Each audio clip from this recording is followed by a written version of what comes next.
అనురాగమే నీవని నాకున్నది నీవేనని నిన్ను నే పాడనా స్తుతిని చేయనా నా బ్రతుకంత నీతోనే అనురాగమే నీవని నాకున్నది నీవేనని అనురాగమే నీవని నాకున్నది నీవేనని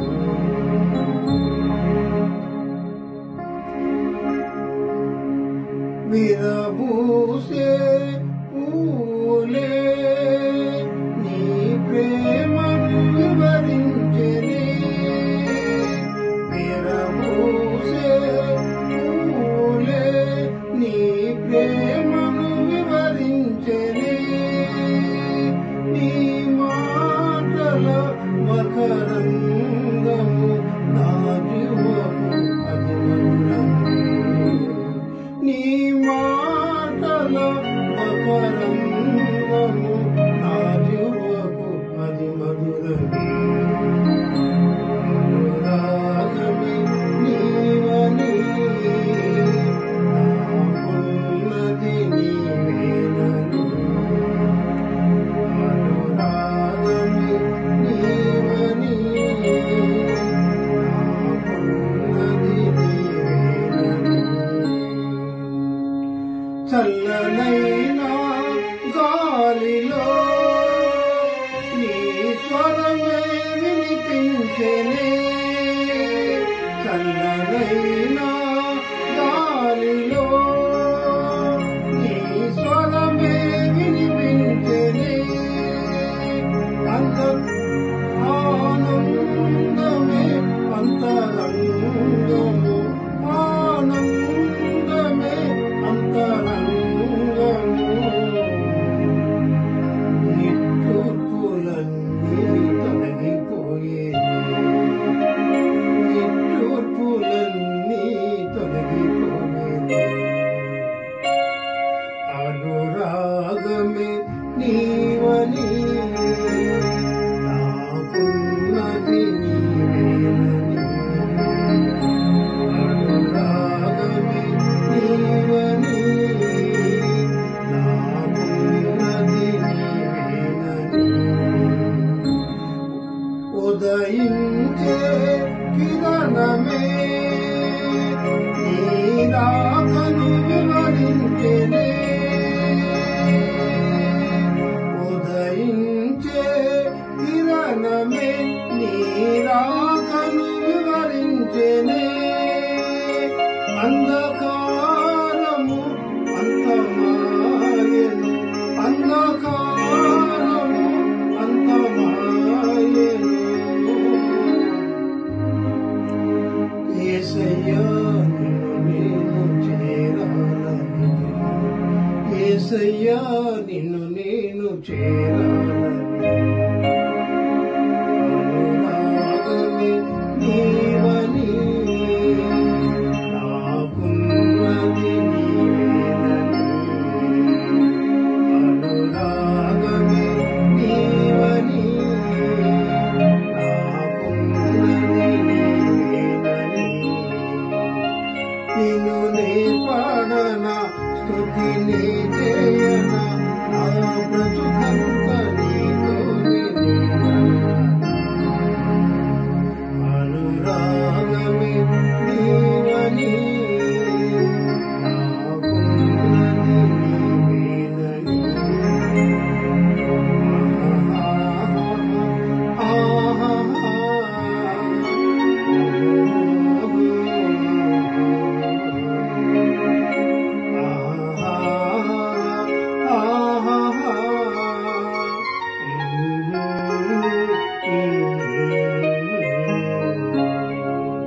యేసుక్రీస్తు నామములో మీకు అందరికీ వందనములు తెలియజేస్తూ ఉన్నాను.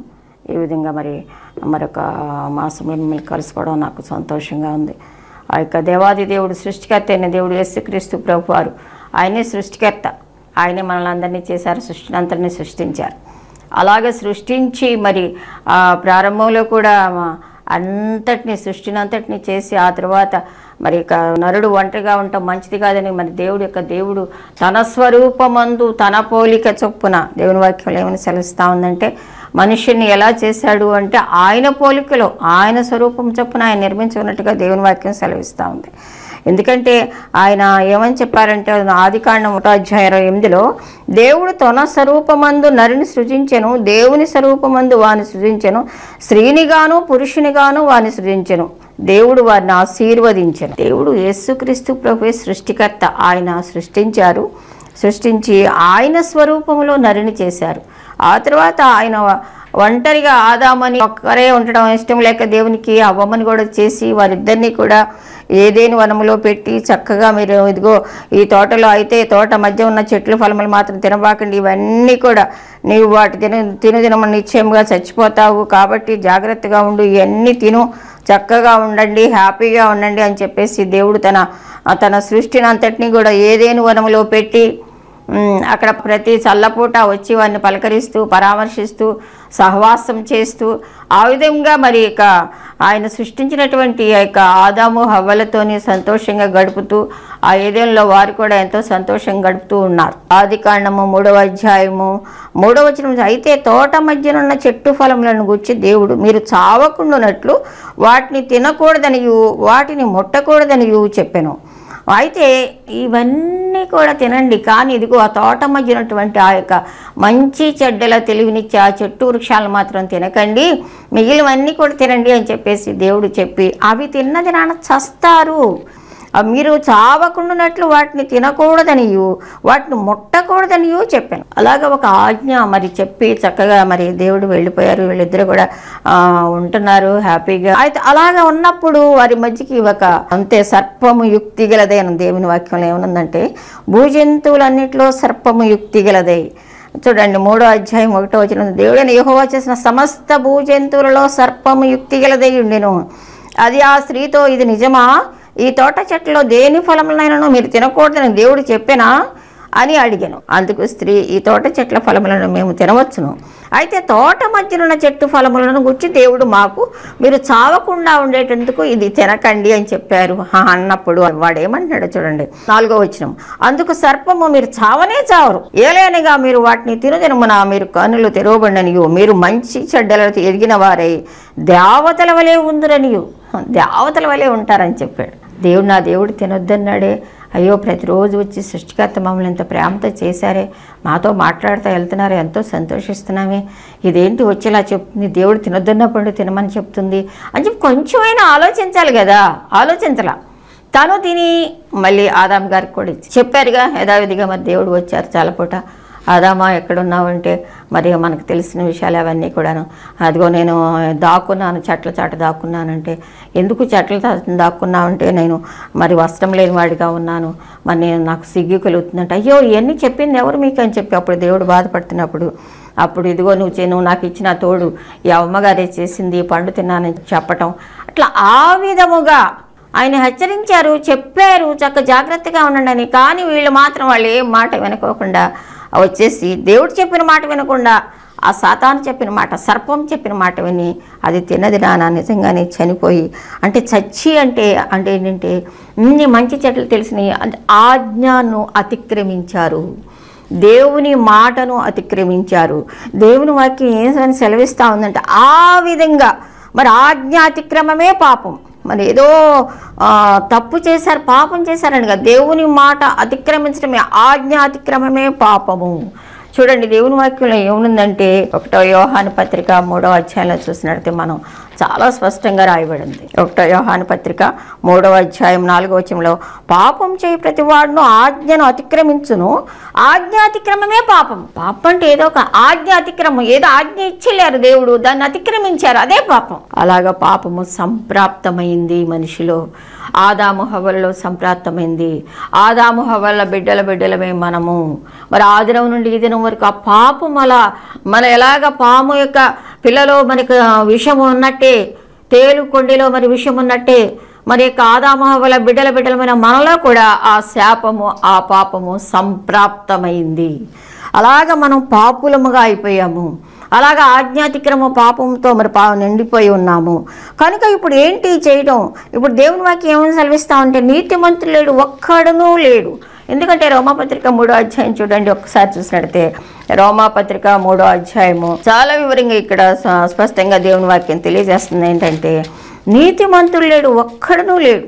ఎందుకంటే పాపం చేశారు. ఇప్పుడు మనం అనుకున్నాం కదా ఆ యొక్క మరి సంప్రాప్తమైందని చెప్పి ఒకరి నుండి ఒకరికి అట్లాగా తేలుకు పిల్ల పుట్టింది అనుకో విషయమే ఉంటుంది. ఎందుకంటే దానిలో విషయం ఉంటుంది కాబట్టి తన పిల్లలకు కూడా విషయం వస్తుంది ఆటోమేటిక్గా. అలాగే మరి ఆదాము హవ్వల సంతానమైన మనలో కూడా ఆ పాపము సంప్రాప్తమైంది. అందుకే నీతిమంతుడు లేడు ఒక్కడు కూడా. అప్పుడు ఏం చేశారంటే మరి ఏంటంటే ఈ పాపం అంతా కూడా నిండిపోయి మనుషులకు శిక్ష అనుభవించవలసి వచ్చింది. మనుషులందరికీ శిక్షకు పాత్రులైపోయారు. రోమాపత్రిక 5వ అధ్యాయం 12వ వచనంలో చూసినట్టే చూడండి, ఇట్లుండగా ఒక మనుష్యుని ద్వారా పాపము ద్వారా మరణమును లోకములో ఎలాగూ ప్రవేశించినను అలాగనే మనుషులందరూ పాపము చేసిన మరణము అందరికీ సంప్రాప్తమాయను. దేవుని వాక్యం ఏమని సెలవిస్తా ఉందంటే పాపం వల్ల వచ్చే జీతం మరణం. మరణం అంటే ఈ మొదటి మరణం అందరికీ ఉంటుంది. నువ్వు రాజువైనా పేదవైనా, నువ్వు కారం మెతుకులు తింటున్నా, పలావన్నం తిన్నా, బంగారు ప్లేట్లో తిన్నా, మట్టి దాంట్లో తిన్నా, నువ్వు ఎంత పెద్దవాడివైనా చిన్నవాడివైనా రంగు రుచి భేదం లేదు, అందరూ ఒక మానవునికి ఆయుష్ 70 సంవత్సరంలో నేను వాక్యం సెలవిస్తూ ఉంది.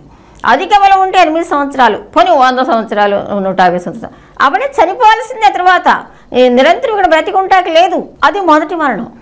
అయితే రెండవ మరణము చూడండి, ప్రకటన గ్రంథం 21:8 చూసినట్లయితే పిరికివారును, అవిశ్వాసులను, అసహ్యులను, నరహంతకులను, వ్యభిచారులను, మాంత్రికులను, విగ్రహారాధికులను, అబద్ధికులు అందరూ అగ్ని గంధకములో మండుగుండములో పాలు పొందురు. ఈ రెండవ మరణం. మొదటి మరణం అందరికీ సంప్రాప్తం అవుతుంది. ఆ తర్వాత రెండవ మరణం. ఇదంతా ఈ లిస్ట్ అనమాట ఇవ్వబడి.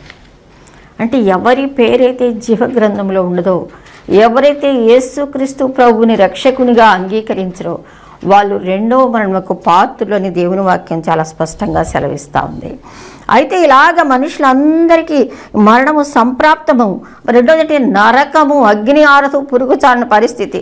చూడండి యెషయా గ్రంథం 66:24 కూడా అగ్ని ఆరదు, పురుగు చావదని అంత స్పష్టంగా సెలవిస్తూ ఉన్నాడు దేవుని వాక్యంలో. చివరి వచనం చూసినట్టే వారి అగ్ని ఆరదు, పురుగు చావదు. వారు పోయిన ఆమె తిరుగుబాటు చేసిన వారి కళేబరములను తేరి చూచెదరు. వాటి పురుగు చావదు, వాటి అగ్ని ఆరదు. చచ్చిపోరు కానీ బాధపడుతూనే అగ్ని ఆరదు. అటువంటి భయంకరమైనటువంటి అది రెండవ మరణము. మొదటి మరణం అందరికీ సంప్రాప్తం ఉందని మాట్లాడుకుంటూ వస్తున్నాము. ఆ తర్వాత రెండవ మరణము, ఎవరైతే యేసుక్రీస్తు ప్రభువుని అంగీకరించరో, ఎవరైతే యేసు రక్తంలో కడుక్కోరో, ఎవరైతే ఇందాక మనం ఒక లిస్ట్ చూసాం వారందరూ కూడా రెండవ మరణము, అగ్ని ఆరని, పురుగు చావనటువంటి భయంకరమైన స్థితిలోనికి వెళ్ళిపోతారని దేవుని వాక్యం సెలవిస్తూ ఉంది. అయితే ఏంటి ఇప్పుడు? అయితే ఆయన సృష్టి అలాగే మరి నాశనం అయిపోవాల్సిందినా? ఆయన సృష్టి అలాగా మరి నరకానికి వెళ్ళిపోవాల్సిందనా? యేసుక్రీస్తు ప్రభువారు ఏంటంటే ఆయన నీతిమంతుడు. ఆయన నేను అంటాడు ఒక చోట, నేను ధర్మశాస్త్రం నెరవేర్చటకే వచ్చాను కానీ కొట్టివేటుకు రాలేదు అంటాడు. కనుక ఏం చేయవలసి వచ్చిందంటే దేవుని వాక్యంలో పై పరిస్థితిని అంతటినీ చూసుకుని తన సృష్టి అంత ప్రేమతో చేసుకున్నటువంటి ఆ సృష్టి నశించి నరకానికి వెళ్ళిపోవటం ఇష్టం లేక మరి పాపంలో ఉన్నారు. ఈ పాపంతో మరి నరకానికే వెళ్ళిపోతారు. పరలోక రాజ్యానికి ఆ గొప్ప దేవుని దగ్గరికి మళ్ళీ సృష్టించినటువంటి ఆ మహిమగల దేవుని దగ్గరికి వెళ్ళడానికి వీళ్ళకి పాపం అడ్డుగా వచ్చింది. మరి ఏమిటి అని చెప్పి ఆలోచించినప్పుడు తండ్రి కుమార పరిశుద్ధాత్మలు కుమారుని లోకానికి పంపించారు.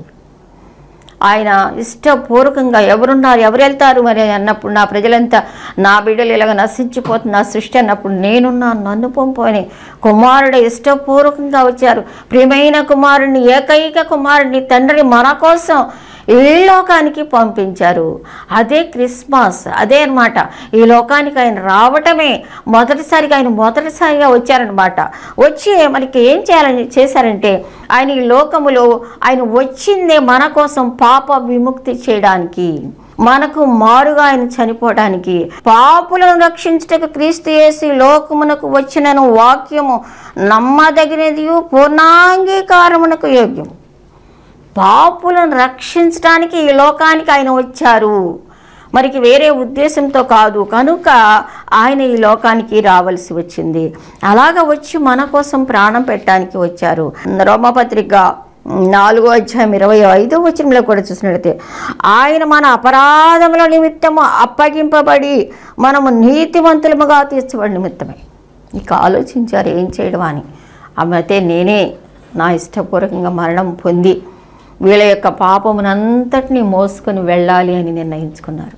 ప్రిమెంటెంట్ వాడారా 33.5 సంవత్సరాలు ఈ లోకంలో ఆ విధంగా ఒక వడ్రంగి కుటుంబంలో సామాన్యుడిగా జీవించి, మరియ గర్భాన పరిశుద్ధాత్మ ద్వారా జన్మించి 33 సంవత్సరాలు జీవించి ఎన్నో మరి ప్రజలలో తిరిగి సంపూర్ణ దేవుడిగా సంపూర్ణ మానవుడిగా అన్ని విషయాలు చెబుతూ, పరలోక రాజ్యం ఉంది, క్షమాపణ పొందుకోవాలి, మీరు సన్నిహితులుగా ఉండాలి దేవునికి, పాపాలు ఒప్పుకోవాలి, అన్నీ చెబుతూ మమేకమవుతూ ప్రజలతో మరి తిరుగుతూ ఉంటూ కొండ ఎక్కి ప్రసంగాలు చేస్తూ అనేక అద్భుత కార్యాలు చేస్తూ అనేక ఆశ్చర్య కార్యాలు చేస్తూ అనేకులను స్వస్థపరుస్తూ బాగు చేస్తూ దేవుడిగా మరి ప్రత్యక్షపరచుకుంటూ వాళ్ళలో తిరిగి ఒక ఆదాము పాపాన్ని పోగొట్టుకోవడానికి, అపరాధము తీసివేయడానికి ఒక నీతిమంతుడు బలి అవ్వాల్సి వచ్చింది.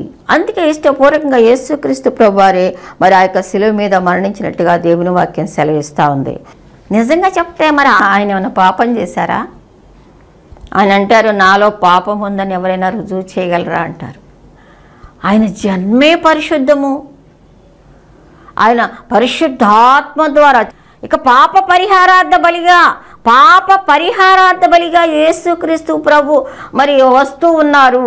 ఆదాము హవ్వలు చేసిన పాపము మరి ప్రజలందరి మీద నిలిచి ఉంది కనుక వీరు ఇలాగ నరకానికి వెడతారు కనుక ఈ నరకము నుంచి విడిపించడం ఎలాగని యెహోవా దేవుడు ఆలోచించి కుమారుని పంపినప్పుడు కుమారుడు పాప పరిహారార్థ బలిగా శిలువ మీద అర్పణము చేయవలసి వచ్చింది.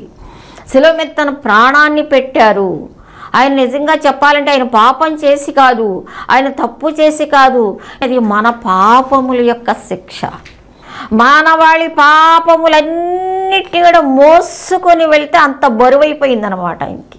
నిజముగా ఆయనది కాదు, మన కోసం ఆయన మరి వేపు మీద వేసుకున్నట్టుగా దేవుని వాక్యం సెలవిస్తూ ఉంది. ప్రియమేంటంటే వాళ్ళరా శిలువ మరణానికి అప్పగించుకున్నారు. అతి నీచమైన అతి భయంకరమైనటువంటి మరణం. ఎంతో దొంగలకి, ఎంతో భయంకరమైన వారికి, ఎంతో తప్పు చేసిన వారికి హైయెస్ట్ శిక్ష అన్నమాట. క్రూరమైన మరణం శిలువ మరణం. 2 చేతులు ఇలా పెట్టి మరి 2 చేతుల్లోనూ మేకులు కొడుతున్నారంటే ఓ చిన్న మనకి పిన్ను గుచ్చుకుంటేనే ఎంతో బాధపడతామే. ఇలా పెట్టేసి మరి చక్కగా పెట్టేసి మేకులు కొట్టేస్తున్నారు అంటే అసలు ఎంత బాధ అనిపించి ఉంటారు. కాలు మీద కాలు పెట్టి 2 కాళ్ళకి మరి శీలల్లాగా మామూలు చిన్న మేకులు కాదు. చూస్తూ ఉంటాం మనం చాలా చోట్ల, పిక్చర్స్లో సినిమాలో చూస్తూ ఉంటాం, కొన్ని ఇవి చూపిస్తూ ఉంటారు యూట్యూబ్లో. ఎంత భయంకరంగా ఒక పెద్ద సుత్తిలాగా ఉంటాయి అన్నమాట. అవి అసలు పెద్ద మేకులు అవి పెట్టేసి మరి తల మీద ఆ యొక్క ముండ్ల కిరీటం దింపేస్తే అలాగా మరి రక్తము కాదు. ఎందుకంటే అది మన పాపము యొక్క పరిహారము. ప్రియమైనటువంటి వాళ్ళారా, మనం తలతో యోచన చేసే మన పాపాలు, మన దోషాలు, వాటికి శిక్ష అన్నమాట. అది మనం పొందాలి. అక్కడ అవి మనం పొందాలి. కానీ మన పక్షముగా, మనకు మారుగా ఆ యేసు ప్రభువారు యేసు క్రీస్తు ఆ యొక్క కిరీటం అంటే ముళ్ళు కూడా చూసారా, మామూలు ముళ్ళు కాదయ్యా, చాలా ఆ ముళ్ళే ఒక మేకుల్లాగా ఉంటాయి అనమాట. ఇది దింపేస్తే అలాగ రక్తం కారుతూ ఉంటుంది. మనం పిక్చర్స్లో చూస్తూ ఉంటాం. నిజంగా సహజంగా న్యాచురల్గా అసలు ఎంత ఘోరంగా ఉండుంటాయో కదా. మనం ఒకసారి మనం తలతో చేసిన యోచన, మనం ఇక్కడే ఉంటాము కానీ మన యొక్క అన్నిటికంటే ఎక్కువ ప్రయాణం చేసే తలంపులంట. కానీ మన చెడ్డ తలంపులన్నిటి కోసం పరిహారంగా ఆయన శిక్ష అనుభవించినట్టుగా దేవుని వాక్యం సెలవిస్తూ ఉంది. మనం చేతులతో చేసిన తప్పుల కోసం, పాపాలకి పరిహారంగా ఆయన 2 చేతులకి మరి మేకులు కొట్టించుకున్నట్టుగా దేవుని వాక్యం సెలవు. మన కాళ్ళు, మనం నడిచిన విధానము, మన పాపములు, ఎక్కడికి వెళ్తున్నామో, మంచి చోట్లుగా చెడ్డ చోట్లుగా, రాత్రి వేళ పగల వేళ, దేవుడికి ఇష్టం లేని స్థలాలు, అవన్నిటి వాటన్నిటికీ విరుగుడు కోసం, ఆ పాప క్షమాపణ కోసం ఆ 2 కాళ్ళు కలిపి ఒకదాని మీద ఒకటి పెట్టేసి మేకులు కొట్టేశారు. ప్రియమైనటువంటి వాళ్ళగా అంటే శిలువ మరణం అంటే అంత ఘోరమైనటువంటిది, అంత ఘోరాతి ఘోరమైనటువంటి అది నా పాపములు ఒక పరిహారము చేయటానికి అని మాత్రం గమనించాలి. ప్రియమైనటువంటి వాళ్ళారా, ఆయన కనుక వచ్చేస్తే ఆ స్థానంలో నువ్వు ఉండాలి, నేను ఉండాలి, ఆ బాధ నువ్వు పొందాలి, నేను పొందాలి. అలా పొందటం ఆయనకి ఇస్తున్నాడు. అంత ప్రేమ గల దేవుడు. మనల్ని తొలగించేసి ఆయనే ఆ శిక్ష అనుభవించారు. ప్రేమేంటంటే వాళ్ళారా, ఇక్కడ చూస్తే చాలా దేవుని వాక్యంలో సెలవిస్తూ ఉంది. ఏవో తీర్పులు తీర్చారు, అన్యాయపు తీర్పులు తీర్చారు, అన్యాయంగా శిక్ష అనుభవించాం, అన్యాయపు మాటలు మాట్లాడారు. అయినా సరే ఆయన మాట్లాడలేదు. నువ్వు పరమాత్మని కుమారుడువా, అదే ఇది మార్కు 14:62 చూసినట్టు ఏమంటున్నారంటే అక్కడ. అయితే ఆయన ఉత్తరం ఏమీ చెప్పకుండా ప్రధాన యాజకుడు వారి మధ్య లేచి నిలిచి, ఉత్తరం ఏమీ చెప్పవా, వీరు నీ మీద పలుకుతున్న సాక్ష్యం ఏమని యేసుని అడిగాను. అయితే ఆయన ఉత్తరం ఏమీ చెప్పక, నువ్వు పరమాత్మని కుమారుడు అయితే క్రీస్తు నీవేనా అని ఆయన అడుగగా యేసు అవును నేనే, క్రీస్తు నేనే. ప్రేమేంటంటే వాళ్ళ రుజువు చేస్తున్నారు. గుర్తుపెట్టుకోండి, క్రీస్తు యేసు ప్రభువే మన కోసం, మన పాపముల విముక్తి కోసం ఎవరైనా మరణం పొందారా? ఎవరైనా ప్రాణం పెట్టారా? ఎవరు ప్రాణం పెడతారండి? మన తల్లి, మన తండ్రి, మన పాపాలు ఎవరు తీసివేస్తారు? మనకు అవసరమైతే అన్నం పెడతారు, లేకపోతే మనకి ఏదైనా సదుపాయం చేస్తారు, తల్లిదండ్రులైనా పిల్లలైనా. కానీ పాపాలు తీసివేయలేరు కదా. పాపం వల్ల వచ్చే జీతం మరణమని మనం మాట్లాడుకుంటున్నాం. రెండో మరణం నరకమని మాట్లాడుకుంటున్నాం కదా. ఈ నరకాన్ని మరి ఆయనే అనుభవిస్తున్నారు. ఇప్పుడు ఈ నరకం బాధ, నరక వేదన ఆయన మరి అనుభవిస్తూ ఉన్నారు. కనుక ప్రేమేంటంటే వాళ్ళు ఇక్కడ చూడండి, యేసు ప్రభువే నేనే అని చెప్పడానికి మార్కు సువార్త 15:33 కూడా చూసినట్టయితే, మధ్యాహ్నం మొదలుకొని 3 గంటల వరకు ఆ దేశం అంతటినూ చీకటి కమ్మింది. 3 గంటలకు యేసు ఏలో ఏలో ఈ లామా సబక్తాని బిగ్గరగా కేక వేసి, అంత యేసు గొప్ప కేక వేసి ప్రాణము విడిచేను. మన కోసం ప్రాణం పెట్టినటువంటి గొప్ప దేవుడు. ఆ విధంగా ఆయన ఇష్టపూర్వకంగా ఆయన ప్రాణాన్ని పెట్టేశారు. ఆయన మరి మన పాపము విముక్తి కోసం శిలువలో భయంకరమైన శిక్షను అనుభవించారు. ప్రియ సోదరుడు అని ఎవరైనా సరే, ఒకవేళ ఇంకా మరి నీకు ఏదైనా అనుమానం ఉందా? యేసు ప్రభు ఆళ్ళ దేవుళ్ళే ఈళ్ళ దేవుళ్ళే కాదు, యేసు క్రీస్తు అందరికీ ప్రభు అని దేవుని వాక్యం స్పష్టంగా సెలవిస్తూ ఉంది. యేసుక్రీస్తు అందరికీ, ఒక కులానికి కాదు, ఓ జాతి, ఓ మతము, ఓ లింగ, ఏ భేదం లేదు, ఏ భేదం లేదు. అందరూ పాపం చేశారు కాబట్టి అందరి కొరకు ఆయన పాప పరిహారార్థం, ఆయన మన పాపంలో విమోచించడానికి. అప్పుడు మరి అక్కడ అంతా కూడా మధ్యాహ్నం, మరి పగలు కూడా, సృష్టి కూడా చీకటి అయిపోయింది. మధ్యాహ్నం 3 గంటలకు చీకటి అయిపోయిందంట. చూడండి, అంటే సృష్టి కూడా మరి చూడలేక ఆయన మరణాన్ని, ఆయన బాధని కను మూచుకుందేమో, చీకటి అయిపోయిందంట. కాబట్టి ప్రియమైనటువంటి వాళ్ళరా, యేసుక్రీస్తు ప్రభు నిజమైన దేవుడు నమ్మండి. ఇంకా ఎవరైనా ఇంకా అనుమానాల్లో ఇంకా అది ఇది మాకు అది ఉన్న, మా ముక్కోట దేవతలు ఉన్నారండి, మా కాళ్ళు ఉన్నారండి, వీళ్ళు ఉన్నారండి, ఎవరైనా నీకోసం మరణించారా? ఎవరైనా పరలోక రాజ్యం తీసుకెళ్ళటానికి ప్రాణం పెట్టారా? సిలువ అనుభవించారా? బాధపడ్డారా? మనకు మారుగా వాళ్ళు ఎవరైనా మరణించారా? మేము ఎవరిని విమర్శించలేదు, కానీ మీరు తేటగా చూడండి. ఎవరు రక్షకుడు, ఎవరు మనల్ని మరి పరిశుద్ధమైన వారు మాత్రమే యాగం చేయాలని, పరిశుద్ధుడు మాత్రమే పరలోక రాజ్యం తీసుకుని వెళ్తాడని మీ వేదాల్లో, సత్య గ్రంథాల్లో ఉంది, చూసుకోండి. పరిశుద్ధుడు ఎవరు? నీతిమంతులేడు ఒక్కడు లేదని వేదాలు సెలవిస్తున్నాయి కదా. ఒక్క నీతిమంతుడు యేసు మాత్రమే ఆ విమోచన చేయడానికి అర్హుడుగా, ఆయన ఇష్టపడి ప్రాణాన్ని పణంగా పెట్టి మన పాపం అంతటిని కూడా పరిహరించి. అయితే ఇప్పుడు నువ్వు చేయవలసింది ఏంటంటే, ఆయన మరణించారు 2024 సంవత్సరాల క్రితమే ఆయన మరణించారు. అయితే ఇప్పుడు మనం చేయవలసి, దానివల్ల ఆయన మనకి ప్రాణం పెట్టడం వల్ల ఆ పాప విమోచన కలిగింది, మన మీద నా శిక్ష తొలగింపబడింది, మన మీద నా భారం తీసివేయబడింది. ఇప్పుడు మనం సామాన్య విశ్వాసంతో ఒప్పుకుంటే చాలు, అవును ప్రభా నా కోసం కూడా మరణించాం, నా పాపములు కూడా మోసుకుని వెళ్ళావయ్యా, నేను నమ్ముతున్నాను తండ్రి, నరకంలోకి వెళ్ళవలసిన దానిగా ఉన్నాను ప్రభా, నన్ను క్షమించండి సామాన్య విశ్వాసంతో ప్రార్థన చేసుకుంటే చాలు. నువ్వేం చేయక్కర్లా, యజ్ఞయాగాలు చేయక్కర్లా, 40 రోజులు ఉపవాసాలు ఉండక్కర్లా, చెప్పులు లేకుండా నడవక్కర్లా. నీ మూటంతా, నీ పాపాలని, భారమంతా ఆయన భరించేశాడు. అదే శిలువ మరణం. కనుక ప్రియమేంటంటే వాళ్ళారా, నువ్వెవరైనా సరే ఇంకా ఇదిగో వాక్యం వింటున్నా నీవు, ఈ మాటలు వింటున్నా నీవు, అదే రక్షణ అంటే విడుదల. మన పాపములకు విమోచన, మన శాపములకు విమోచన ఆయన చెల్లించారు. నేను యాక్సెప్ట్ చేస్తున్నాను ప్రభువా, నా హృదయంలోకి రండి, నా కోసం ఇంత యాగం చేసావయ్యా, నా పాపం మోసుకొని వెళ్ళిపోయావయ్యా. కాబట్టి ఇప్పుడు క్రీస్తు యేసునందున్న వారికి ఏ శిక్షా విధి లేదు. ఎప్పుడైతే యేసులోకి వస్తావో, సామాన్య విశ్వాసంతో ఒప్పుకుంటావో, మరి ఇప్పుడు ఆ శిక్ష అంతా తొలగింపబడింది. ఎందుకంటే నీ శిక్ష అంతా ఆయన వేసేసుకున్నారు కదా. ఇప్పటికి నీకు శిక్ష లేదు. అది చెప్పని అసఖ్యం, మనం చెప్పలేము. ఆయన హృదయంలోకి రమ్మన్నప్పుడు ఆయన మనలోకి వచ్చి చేసేటువంటి ఆ యొక్క పరిశుద్ధాత్మ కార్యము, ఆ నెమ్మదితో కూడిన కార్యము, ఆ పవిత్ర కార్యము, మరి చాలా ప్రశాంతంగా ఉంటుంది అనమాట. ఈ లోకంలో ఏదున్నా ఏది లేకపోయినా ఆయన కలిగి ఉంటే చాలు. గొప్ప దేవునితో సంబంధం, ఆయనతో రిలేషన్షిప్ విత్ గాడ్ నడిపిస్తారు అంతవరకు. అంతేకాదు, ఒకవేళ ఇవాళ చనిపోయినా మనం పరలోక రాజ్యంలో ఉంటాం, సదా ఆయనతో ఉంటాం. ఆయన చేసిన శిలువ కార్యానికి మన పక్షంగా అది కార్యం నెరవేరుతుంది. అంత గొప్ప సంతోషం. అంతకంటే నీకేం కావాలి ప్రియుడా? కనుక నువ్వు ఇంకా ఒకవేళ నీకు నిశ్చయిత లేకపోతే ఈ దినమే అనుకూల సమయం, ఇదే రక్షణ దినము. కనుక దేవుని దగ్గరికి వచ్చి నేను ఒప్పుకున్నప్పుడు నా యుద్ధకు వచ్చి ఎంత మాత్రమూ త్రోసివేయను అంటున్నాడు. ఆయన దగ్గరికి వెళ్ళి మనం ప్రార్థన చేసుకున్నప్పుడు ఆయన తోసివేడు. ఆయన నువ్వు ఎన్ని పొరపాట్లు చేసినా, ఎంత తప్పులు చేసినా, నువ్వు ఎంత పాపివైనను ఆయన క్షమించలేని పాపం అంటూ లేడు ఈ లోకంలో. ఆయన దగ్గరకు వచ్చి అడిగినప్పుడు ఆయన క్షమించేవాడుగా ఉంటాడు. ఆయన క్షమించడానికి సిద్ధమైన మనస్సు గలవాడు. ఆయన క్షమించి పరలోక రాజ్యం ఇస్తాడు. ఒకవేళ పరలోక రాజ్యం లేకపోతే, ఒకవేళ ఒక నిశ్చిత లేకపోతే, ఒక నరకంకి వెళ్తానంటే భయంతో నువ్వు జీవిస్తే దానివల్ల ఏంటి ఉపయోగం? నీ లైఫ్కి ఒక ఇది లేదు కదా, ఒక సెక్యూరిటీ లేదు కదా. అదే దేవుణ్ణి కలిగి ఉన్నాం అనుకో, మనకి ఎంతో నెమ్మది. మన ఈ లోకంలో ఏమున్నా లేకపోయినా, ఇవాళ చచ్చిపోతే దేవునితో ఉంటాం, పరలోక రాజ్యంలో ఉంటాం, సదా ఆయనతో ఉంటాం. అట్టని ఈ లోకంలో మనల్ని వదిలిపెట్టడం. ఆయన ఏమి అంత వదిలిపెట్టే దేవుడు కాదు. ఆయన మనల్ని ఎంతో చాలా జాగ్రత్తగా చూసుకుంటాడు. ప్రాణమే ఇచ్చాడు కదా.